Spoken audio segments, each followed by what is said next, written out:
Silent Hill 2 is considered by many as one of the greatest works of art among the survival horror video game. It was through Silent Hill that I was introduced to the world of horror in gaming, and it was only natural that I would end up getting a copy of the 2024 version of the game for myself. I was aware about Bloober Team's certain creative choices, but I still went in with high hopes that maybe, just for once, Konami would be able to do justice to this beloved fan favorite.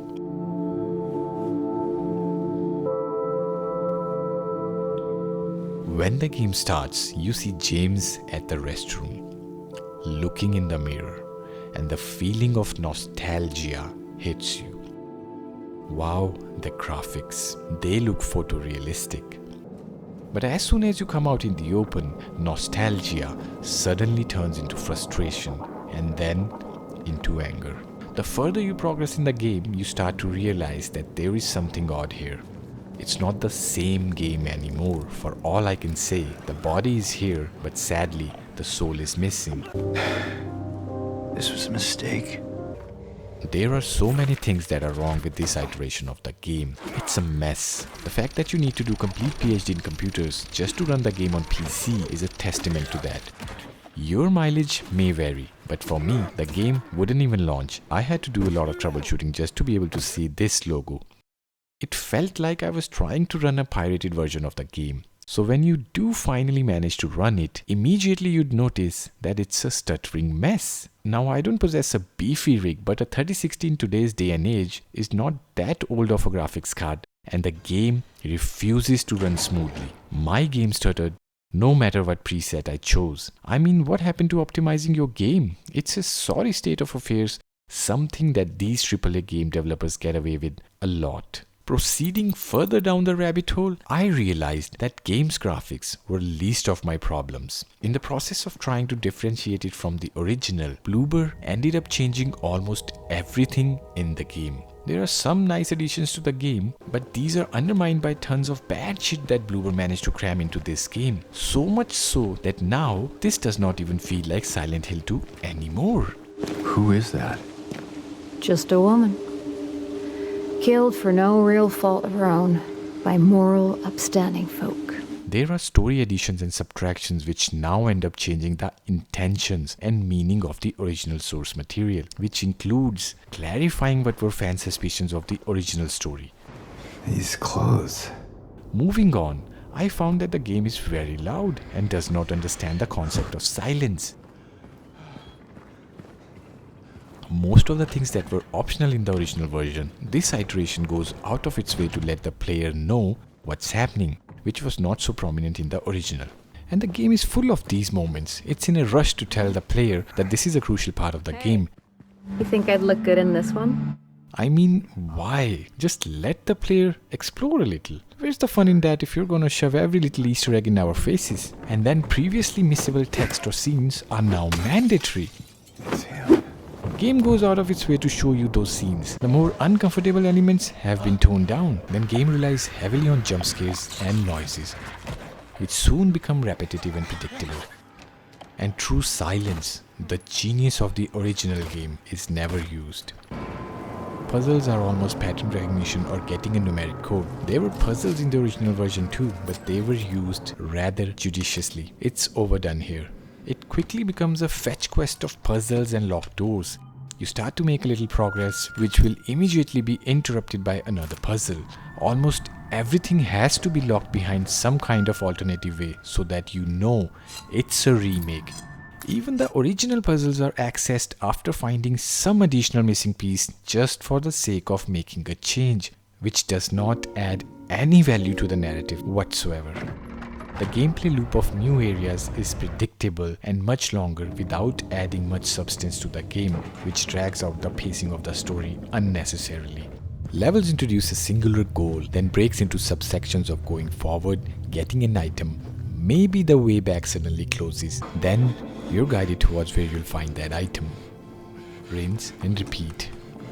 When the original Silent Hill 2 came out, it was a game that touched some bold themes which included murder, revenge, loneliness, pain, suffering, existentialism, guilt, death, depression, mental illness and mental health. The game played with the psyche of the player, but all of this was done in a manner which was subtle. The rule of the day being show but don't tell. It was a game that took the player into the mind of the protagonist, James. There were subtle hints, and if you really paid attention, you could decipher what was happening around you. But for the casual gamer, it was business as usual. But this remake is loud and brazenly coarse from start to finish. It's like the devs themselves were not sure what they wanted to bring to the table. That's why it always feels like the game is having an identity crisis. It neither plays like its predecessor, nor does it play like Resident Evil 4. It kind of struggles somewhere in between. Now don't get me wrong, there might be a decent game somewhere buried in here, but it's mired by graphical and gameplay issues. Hear me out before you pass judgment. In my opinion, there should be broadly two ways you should recreate a classic. Either you stay completely faithful to your original source material, as in you make a remaster, or if you do decide to improve upon the original, then you should do so by adding stuff that naturally makes sense, which is not the case here. The game choices of the Bluebird team here are appalling to say the least. You start to play the game, then boom, your progress is interrupted by a puzzle.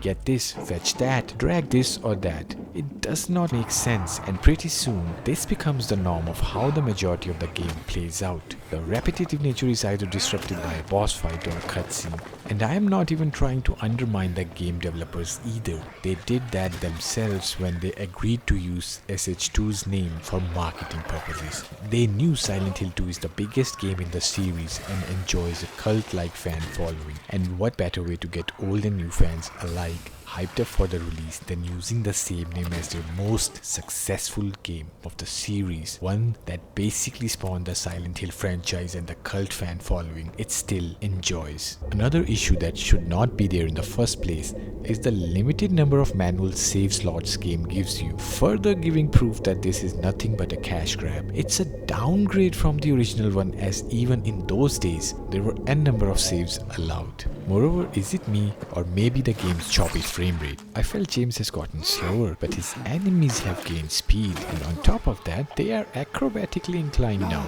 Then there's something wrong with how the game registers hits. It's like playing an RTS game. You land a few hits and then either evade or get hit. And sometimes game acts weirdly, and enemies will cover unbelievable amount of ground to land a hit on you. Moreover, I found it hard to aim with all the stuttering. One thing that has been fixed though is that this time game does not give you too much ammo. It's scarce and a precious commodity, making you choose your battles carefully.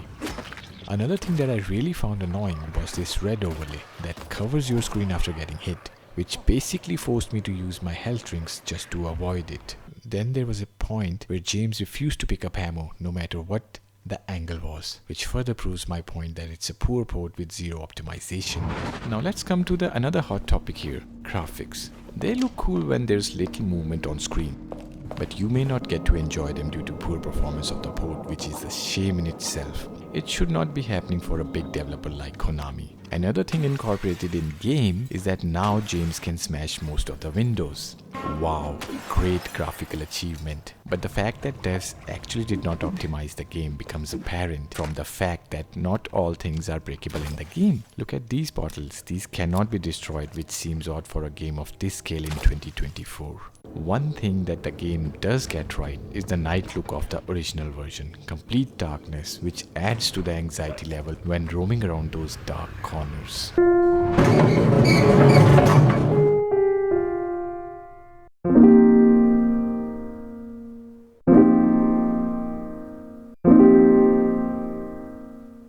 Music is the soul of any good game, and original Silent Hill 2 is still considered to have one of the best music and sound effect of all time, for a video game that is. It's a trendsetter. Here also Bluebird team, in their quest for diversity, decided that changes were required, and some of these are done at the crucial moments of the game. Now this is the scene where James sees Maria dying in front of him and is devastated. Here the gravity of the scene is amplified by this beautiful piano piece. But in 2024 version, for whatever reason, this note is left incomplete. And if you're like me and pay attention to the music, then you'd feel disappointed by this. Akira Yamaoka also looks confused with his music and sound. I guess people do lose their creative touch as they age. Or maybe he was under pressure to create something new mixed with the old, just like the devs. So unfortunately, due to these weird choices this time around, music fails to have the same impact as the original one. I'm a strong believer of, if it ain't broke, don't fix it. I mean, why remove or change something that is good? That literally adds substance and depth to your game. That's why now I believe Bluebird did not have the mental capacity to handle this project. Hell, at this point, seeing how many times Konami has managed to Silent Hill 2's release over and over again, I don't think anyone in Konami is capable of remaking this game in a way that would be in sync with the original. Excuse me, Now since we are at it, let's discuss one of the other mainstays of the game, something that is still touted as the biggest weakness of the OG game, voice acting. Lost? First of all, get this. Every character you meet has to do something extra to justify that this is a remake and not the original game. I'm not lying. I'm sorry, it's not your problem. No, I hope you find them. Yeah, you too. Look, I don't want to question the casting of the actors or changes in their appearance, but the way it is presented in the modern version does not portray both the seriousness and the absurd nature of the plot. I got a letter. The name on the envelope said Mary. It looked like I was watching a soap opera. Everything feels well directed and narrated. People know exactly how to behave in this situation, like they have already experienced it before. Like, where is the confusion, sense of insecurity, dread, fear? you're not friends with that red pyramid, are you? Red pyramid thing? I don't know what you're talking about. Which was present in the original. In 2001 version, James and almost everyone he met acted weirdly, fighting their own inner demons. You! It was you, wasn't it? You're the one who stepped on my hand. I don't know. Maybe I did. What's a little girl like you doing here anyway? Except the little kid, Laura. She was innocent and as such she behaved normally, like a little kid. Now this is the one time I felt the casting of Laura was not correct. She is no longer a kid anymore. She's more like teenager now. You're the one who stepped on my hand. Maybe I did. And her acting comes off as that of a grown-up. Innocence of the first iteration is lost here. This new Laura felt phony to me. Every word, every utterance felt flat, like mumblings of a confused teen. How do you know my name? Eddie told me. That big, fat blabbermouth. Initially, James also starts out as confused, unable to make much sense of the events that transpired. I was weak. That's why I needed you. Needed someone to punish me for my sins. But after James realizes the truth, he becomes more assertive and confident, which also shows in his dialogue delivery.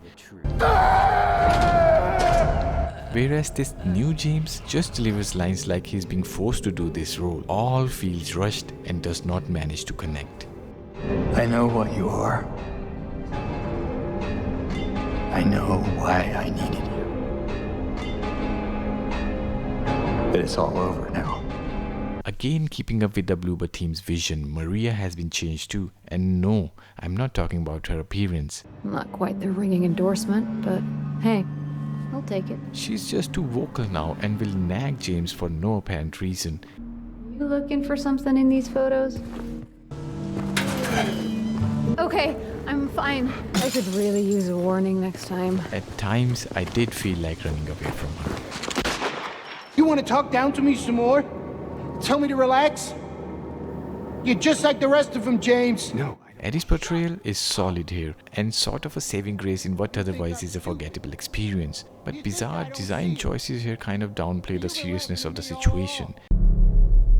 Killing a person ain't no big deal. Just put the gun to their head. In my opinion, the original scripts and dialogues would have been able to communicate better. Further, through Ellie, devs again clear something that was not mentioned in the original. Don't get all holy on me, James. This town called you too. Yeah, you and me are the same. Now Eddie just goes for the kill without any reason. And by the time you kill Eddie, James looks at his hands in a way to tell you that he has killed a human. You're just so tired of the game that you just don't care anymore. It gets no emotional response from you except for angst and disgust for the way devs treated this classic. In these past few days, I felt a wave of emotions playing Silent Hill 2 Remake, with one emotion standing out. Frustration. Yes, frustration with the game mechanics and disappointment with Konami for successfully managing to botch the release. There is no creative direction for this game. Bloober team must be like, what worked for the OG version? Monsters? Let's add a bunch of those. And you know what?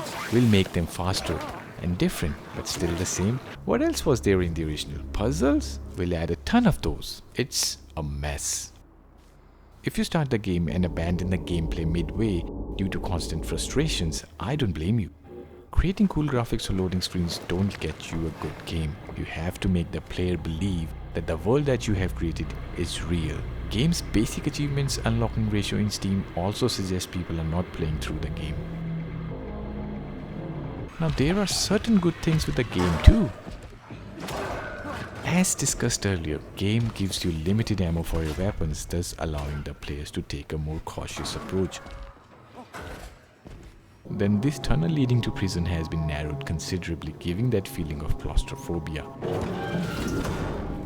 Certain parts are good, like James getting stuck in this tight hole, but it ends up being a cutscene. Then most of the boss battles have been updated, and some are even given extra screen time, which you may or may not like. All the monsters have also been given few tricks up their sleeves, making them more potent than before. Silent Hill 2 Remake. Well, let me put it like this. If I hated someone to the core of my very being and wanted to destroy them completely by erasing their legacy, this is how I would do it. This is a very poor representation of the original game. Someone who's never played the original version might end up getting the wrong idea as in why this game is considered a classic and enjoys a cult fan following. It's an utter disgrace of a game and literally spits on the original, a cash grab attempt by Konami. And if you still haven't bought this game, don't buy this crappy game, and instead, if you could get your hands on the original release or even a pirated version, go for it. Play that original one, and then, if you're feeling rather adventurous, come back and play this shit show. You will understand my frustrations with the game. Konami has already tried releasing this game a few times in the past, always managing to somehow fail, which begs me to ask the million-dollar question. Why is Konami hellbent on destroying Silent Hill 2's legacy? Honestly, they had the winning recipe for it too. They actually didn't have to upgrade the game for modern audiences. Had they just gave us the original version with updated graphics that longtime fans of the game have been clamoring for, everyone would have rejoiced. But all we got is a nightmare version from hell. I guess I am in another world, forced to play this abomination of a game. Instead of disgracing Silent Hill 2's name, Bloober should have created a new IP, as there was potential in this idea. This is not a review. It's more of a rant from a disappointed fan who loved the original and sort of had decent hope that this time, maybe just for once, Konami would be able to do justice to Silent Hill 2. It is sad to see Konami fail again and again, and if James could talk, he would have fired Konami a long time ago. Maybe I am naive, hoping for something good to come from Konami's table in these times. That's it for this video, guys. If you have played the game, then what do you think of it? Do share your thoughts in the comment section. Thanks for watching.